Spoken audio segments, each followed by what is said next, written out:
Hi. Aloha.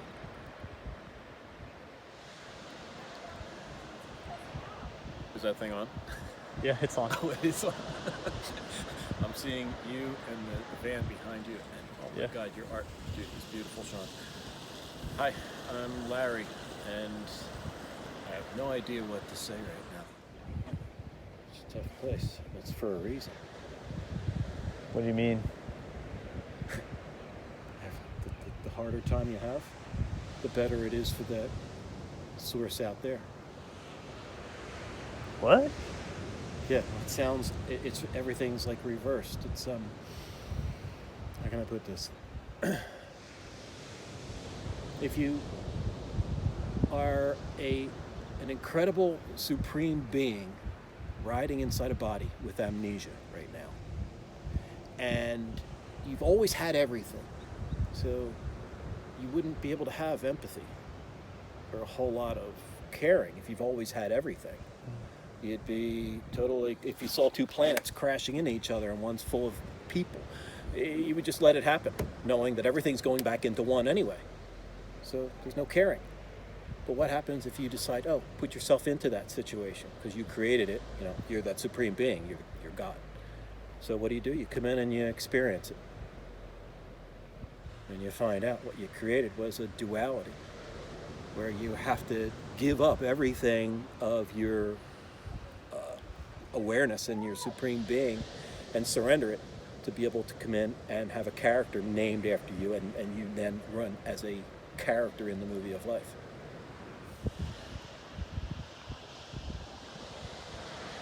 You got it. Just channel it. Remember how you told me about the atoms and the pixels? Yes, well, the life is a movie, and you're the projector. So if you're hearing this, your life is a movie, and you being that projector, I'm simply a character in the movie of your life. And what I found out is you know far more than you can imagine. And that body that you're in is truly just a vehicle, an awesome vehicle, at the most highest state-of-the-art biological thing you can have right now to ride around in this planet. Because we're in the planet, we're underneath 300 miles of air, and as a creature of that, I would like to say that on this screen, what I am made of. 3 things. Okay. All right, cool. So, what was the first of the three things?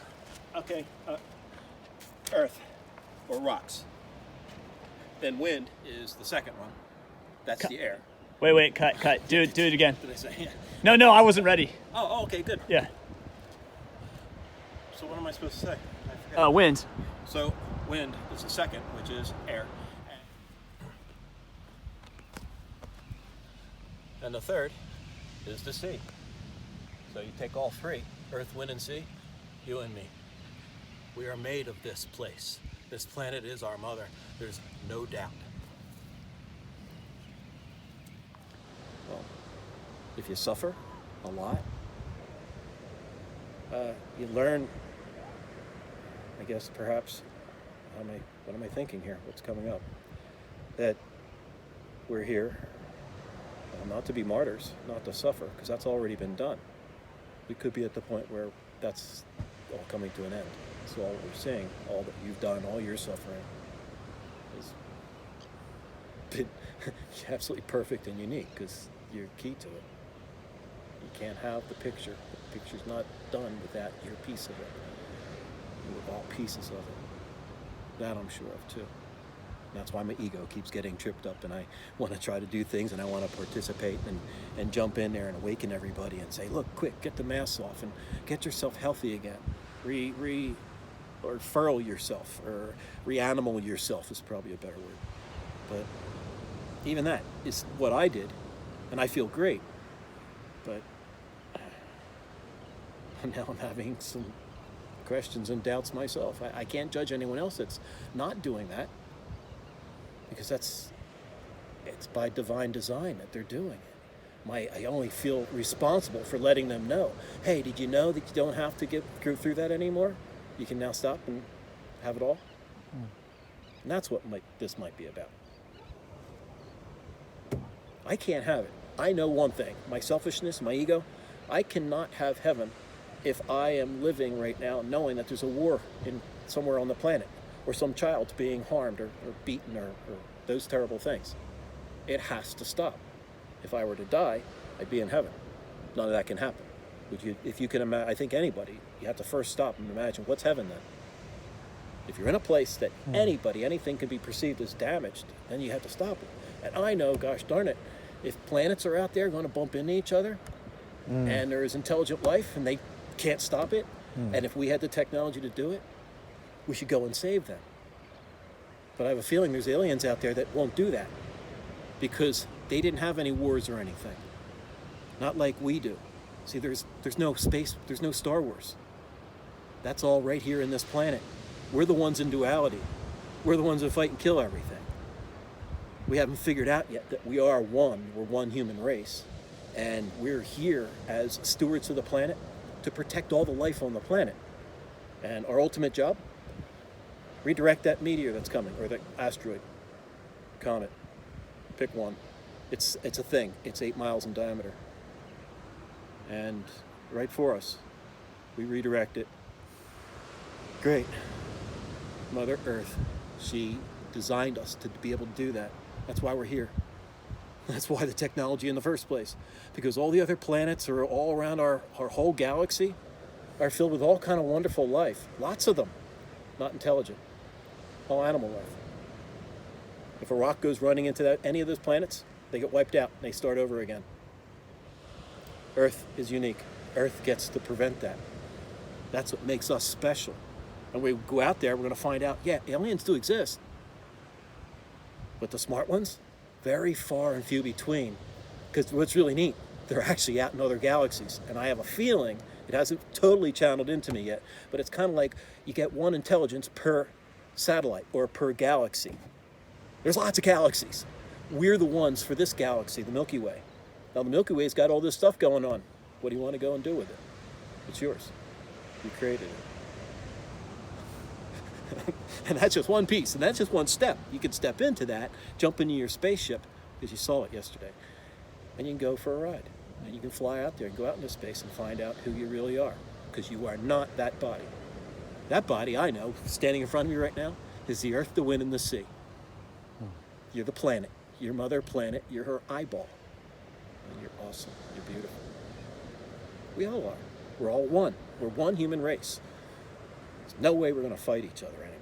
It's all going to stop when this information gets out there. The news, we find out, none of them get punished. No matter what news you're talking about that's causing all this fighting and separation, they're sick. They have a mental illness. It's called Wedigo. It started a long time ago, thousands of years ago. And dude, it's going to get really freaky now because I just remembered. I got a whole time machine story to tell you.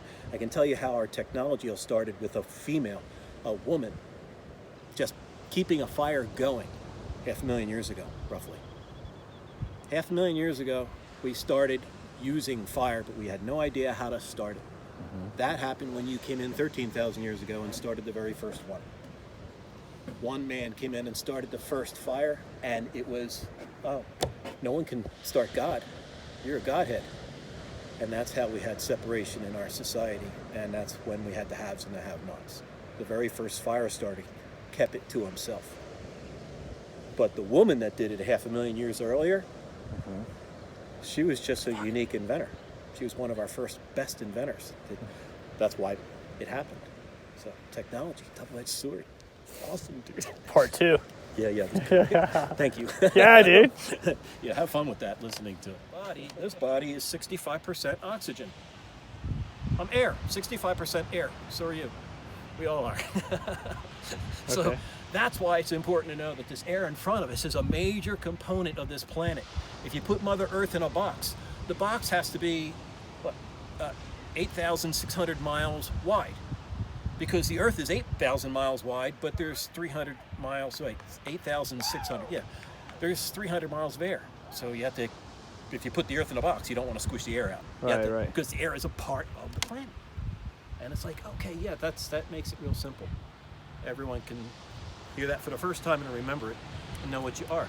Just see yourself as a projector, and everything around you, it's sent around, and you've got yourself in the most amazing, now limitless experience that you can now turn up the power and love yourself more than anything first, and know that everyone out there, whether they're hurting you or helping you, it's all been planned. Agreements have been made. So if anyone has been hurting you, hey, accept it. Know why. It was meant to be. Don't judge it. And then watch as everything balances and your life just takes off, and everyone is just like, oh, we finally have heaven on earth. The media shuts off. Those people, bless them. They'll be okay. They'll wake up. They'll want to apologize. They'll cry their heads off.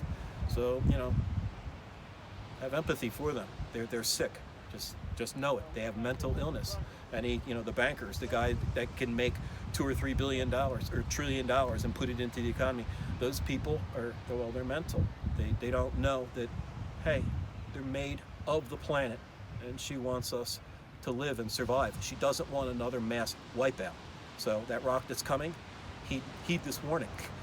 We got to look out into space, and now I got to get back to the island and convince my Kanaka friends to stop fighting the telescope on Mauna Kea, because the telescope is extremely important. It's to save the Aina. The entire Aina of the planet needs to be saved, and we need telescopes. It needs to be a much, much higher priority, and you'll find out soon enough. This isn't going to take a long time, but I'm not going to say when. I can't. That's silly. Time's an illusion. Everything's right here, right now. The Bible says no one knows the time or the hour, right? Yeah, but what it says about time, it's not telling you that the time's an illusion in the first place. Right now, in the present moment, is what you have. Yesterday and tomorrow, look around. Are they here? Are they made of atoms? No. Yesterday is all your thoughts. They're just electrical signals in your brain. They are not made of what you're seeing right now in front of you. In front of you, for anyone watching this, you're seeing a screen.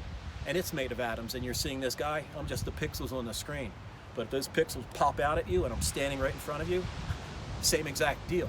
You're now in a three-dimensional movie instead of a two-dimensional movie like you're looking on that left, width and height screen. Just perceive that. Go have it pop out at you, and here I am right in your face. We're one. We're same planet. Love you. Cheers. Thanks, Larry. Aloha. Aloha.